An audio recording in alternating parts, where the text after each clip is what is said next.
আজকে অভাবে পড়ে দেখেন আপনার আর ভাই নাই। অনেক সময় তো বর্তমানে মাও নাই বাবাও নাই।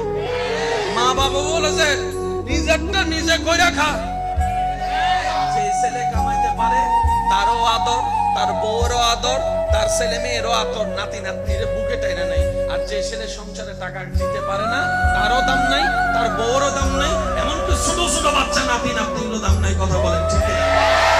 এই বাস্তবতা মানতে না চালেও মেনে নিতে হবে। যারা বুদ্ধিমান আছে, জ্ঞানওয়ালা, রব বলে যে দিলটা কাউকে দিস না যারা ভেঙে দিতে পারে, বরং দিলটা আমি রবের নামে ছেড়ে দে। আর আমি রব এমন দয়াবান, পৃথিবীতে বাঙ্গাল জিনিসের দাম থাকে না, কিন্তু তোর বাঙ্গাল হৃদয়ের দাম তোর মার কাছে না থাকলে, বাবার কাছে না থাকলে, ভালোবাসার মানুষের কাছেও না থাকতে পারে, কিন্তু তোর বাঙ্গাল হৃদয়ের দাম আমি রবের কাছে